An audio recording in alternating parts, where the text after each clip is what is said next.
Class 10th CBSE, कारण 10th आणि 12th दोघांच्या पण बोर्डाच्या एक्झाम्स असतात, स्टेट बोर्डच्या आणि सीबीएसईच्या. 12thचे आपले स्टेट बोर्डचे आपण व्हिडिओज आपण टाकतोच आहे, जे तुम्ही बघता आहात. आज आपण थोडा एक व्हिडिओ बनवतो आहे class 10th CBSE. Class 10th यांचं सीबीएसई ची जी एक्झाम असते बोर्डाची, त्यांचा जो पेपर पॅटर्न असतो आणि क्लास 10चा स्टेट बोर्डचा जो पेपर पॅटर्न असतो, या दोघांमध्ये फरक आहे. फरक म्हणजे असा की क्लास 10th स्टेट बोर्डचे मॅथ्स 1 आणि मॅथ्स 2 हे दोन्ही पेपर वेगवेगळे होतात. 40 मार्क्सचे ते पेपर असतात. आणि क्लास 10thचा जो सीबीएसईचा पेपर आहे तो 80 मार्क्सचा एकच पेपर असतो. तर थोडं आपण आधी जाणून घेऊया की तुमचा सिलेबस काय काय आहे.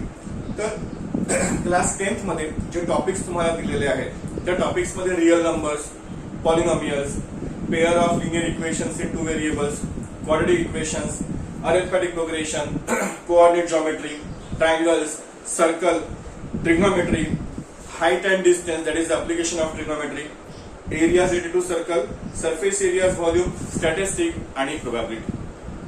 अशी पूर्ण हे जवळपास 14 लेसन्स तुम्हाला तुमच्या सिलेबस मध्ये आहेत. या 14 लेसन्स मध्ये जी डिव्हिजन आहे, डिव्हिजन ऑटोमॅटिक तुम्हाला सगळ्या तुमच्या पुस्तकांमध्ये किंवा बाकी सगळा जो आजकाल बरेचसे पुस्तकं अवेलेबल आहेत मार्केटमध्ये, ज्यामध्ये तुम्हाला कुठल्या कुठल्या पोर्शनला काय काय वेटेज आहे, किती मार्क्स त्यामधून विचारतात, ह्या सर्व गोष्टी तुम्हाला तिथे मिळतात. किंवा स्कूल्स पासून सुद्धा तुम्हाला तुमच्या टीचर्सच्या थ्रू ही इन्फॉर्मेशन जी आहे ती नक्कीच मिळते.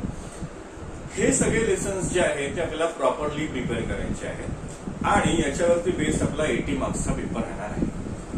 हा जो आता 80 मार्क्सचा पेपर आहे, हा पेपर पॅटर्न तुमचा कसा राहणार आहे तर बघा. सगळ्यात पहिले पेपर पॅटर्न मध्ये तुम्हाला तिचे सेक्शन्स दिलेले आहेत. हे जे सेक्शन्स आहेत यात पहिला सेक्शन ए. हा जो सेक्शन ए आहे यामध्ये मल्टिपल चॉईस क्वेश्चन्स राहणार आहे आणि हे मल्टिपल चॉईस क्वेश्चन्स जे आहेत ते जवळपास असणार आहे की पूर्ण 20 एमसीक्यूज ते राहणार. नंतर सेक्शन बी असणार आहे. हा सेक्शन बी जो आहे याच्यामध्ये 5 क्वेश्चन्स असतील 2 मार्क्सचे.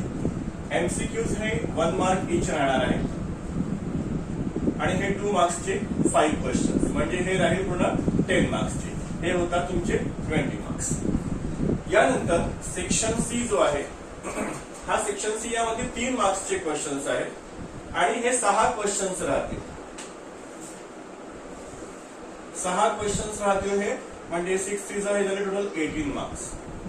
ठीक आहे. नंतर सेक्शन डी आहे. हा जो सेक्शन डी आहे यामध्ये 5 मार्क्सचे क्वेश्चन्स राहणार आहे.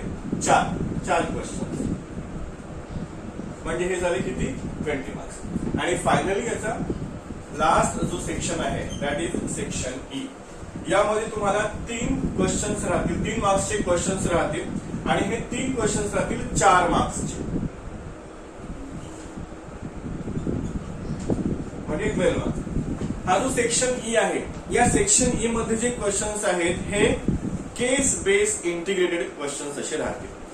यामध्ये जर तुम्ही विचार केला ना तर सेक्शन ए ज्यावरती 20 मार्क्स आहेत आणि सेक्शन ई ज्यावरती 12 मार्क्स आहेत, तर 12 आणि हे 12, तर जवळपास 32 मार्क्स जे आहेत तुमचे हे फक्त मल्टिपल चॉईस क्वेश्चन आणि सेक्शन ई ज्यामध्ये केस बेस्ड इंटिग्रेटेड क्वेश्चन्स जे दिलेले आहेत की तुम्हाला चॅप्टरवरती बेस्ड एखादी केस दिलेली असेल, जसं व्हॉल्यूम अँड सरफेस एरिया आहे किंवा हाईट अँड डिस्टन्स आहे की एक एरोप्लेन फ्लाय होत आहे, त्याची हाईट ग्राउंड पासून इतकी आहे, तर अँगल ऑफ एलिव्हेशन, म्हणजे या पॅटर्नमध्ये तुम्हाला एक त्याच्यावरती बेस्ड 3-4 क्वेश्चन्स दिले असतात. त्यामध्ये पण तुम्हाला 3 क्वेश्चन्स असतात, 1 मार्कचे 2 आणि 1 2 मार्कांचा, किंवा मग 1 मार्कांचे 4 क्वेश्चन असं तुम्हाला पॅटर्न त्यामध्ये येऊ शकतो, किंवा 2 मार्कांचे 2 क्वेश्चन्स पण देऊ शकतात. त्यामुळे हे 20 मार्क्स आणि हे 12 म्हणजे हे 32 मार्क्स जे आहे हे टोटली आपल्या हातामध्ये आहेत. आणि याशिवाय सेक्शन बी जो आहे, सेक्शन बी मध्ये जिथे 5 क्वेश्चन्स आहेत 2 मार्क्स म्हणजे 10, हे क्वेश्चन्स थोडे सिंपल असतात. म्हणजे हे पण 10 जर आपण याच्यामध्ये ऍड केले म्हणजे टोटल 42 मार्क्स, म्हणजे जवळपास 50% पेपर हा तुमचा अत्यंत सोपी असतो. मी हे म्हणत नाही आहे की पेपरची लेवल ही खूपच सोपी असते, कारण बेसिक मॅथमॅटिक्स आणि स्टँडर्ड मॅथमॅटिक्स असे 2 प्रकार सीबीएसई मध्ये असतात. बेसिक मॅथमॅटिक्स आणि स्टँडर्ड मॅथमॅटिक्स याच्यामध्ये डिफरन्स म्हणजे काय असतं ऍक्च्युअली, बेसिक मॅथमॅटिक्सची जी पेपरची लेवल असते ना ती थोडी इझी असते, की टेक्स्च्युअल बेसला खूप जास्त त्याला इम्पॉर्टन्स दिला जातो.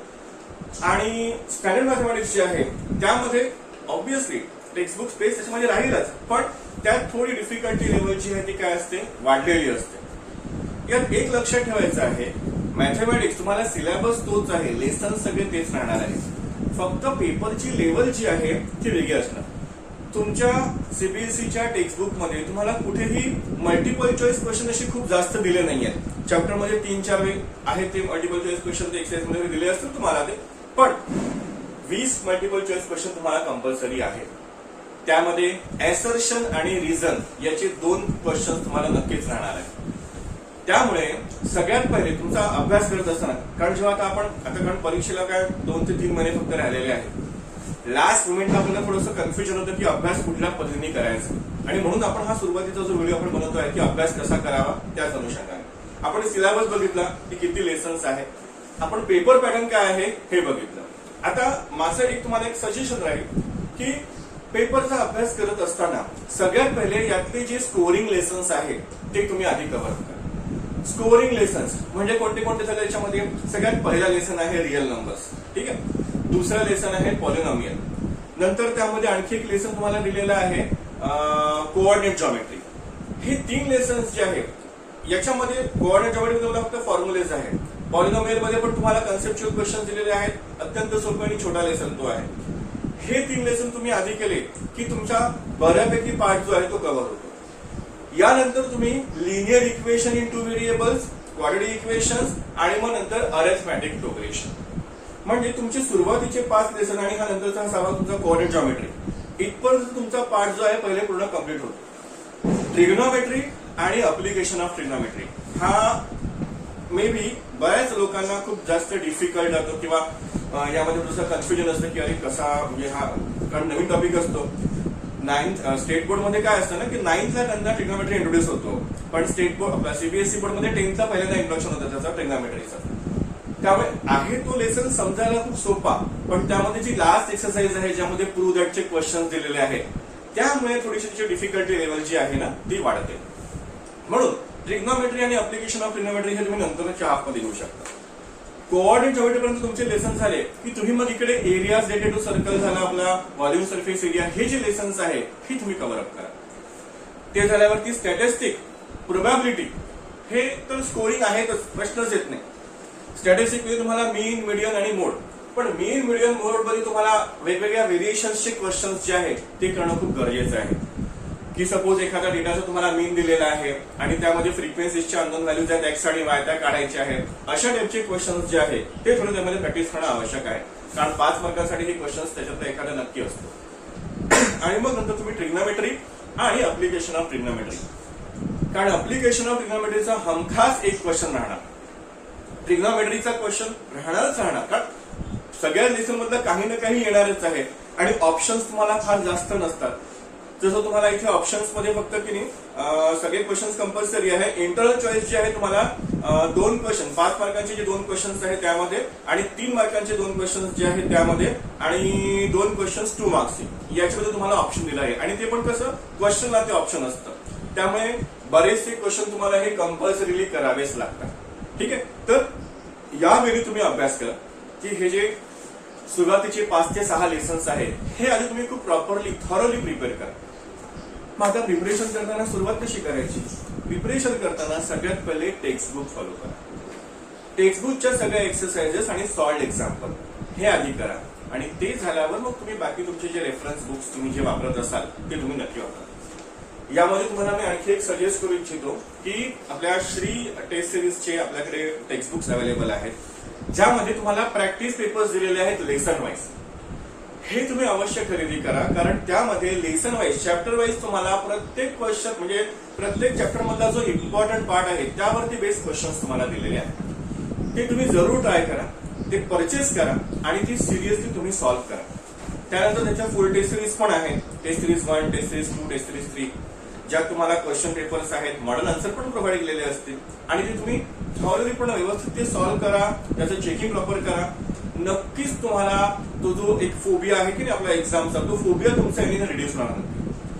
आणि हे बघा की मॅथमॅटिक्सला आपण बऱ्याच वेळा तुम्ही घाबरतो खूप जास्त, तुम्ही खूप डिफिकल्ट आहे मॅथमॅटिक्स नाही जमत, पण तुम्ही जास्त जेवढं घाबराल ना मॅथ्सला तेवढं जास्त तो तुम्हाला घाबरवतो तुम्ही. म्हणून मी सांगतो की सुरुवातीला तुम्ही थोडे इझी लेसन्स जे आहेत ना, जे फॉर्म्युले बेस्ड वगैरे आहे ते तुम्ही ते आधी कव्हर अप करा. ते झाले की त्याचे तुम्हाला क्वेश्चन जेव्हा याला की तुमचा कॉन्फिडन्स जो आहे तो तसाच बिल्डअप होणार. त्यामुळे आधी त्याच्यावर तुम्ही मारा करा की ते लेसन्स आधी कम्प्लीट करा. राहिला प्रश्न डिफिकल्ट लेसनचा तो तुम्ही नंतर लास्ट मध्ये ते घ्या. लेसन वाईज पण आपण तुम्हाला गाईड करणारच आहोत. हा सुरुवातीचा पहिला आपला 10 CBSEचा व्हिडिओ आहे ज्यामध्ये आपण फक्त तुम्हाला की काय आहे तुम्हाला टेक्स्टबुक मध्ये, तुमचा पेपर पॅटर्न कसा आहे आणि तुम्हाला आता लास्ट मोमेंटला अभ्यास कसा करायचा आहे, रिव्हिजन कशी करायची आहे याबद्दल आपण माहिती दिली. पुढच्या व्हिडिओमध्ये आपण नक्कीच लेसन्स मधल्या काही ज्या महत्वाच्या गोष्टी आहेत ज्या तुम्ही लक्ष त्यावरती द्यायला पाहिजे आणि त्यावरचा अभ्यास करायला पाहिजे त्यावरती आपण चर्चा करू. ठीक आहे.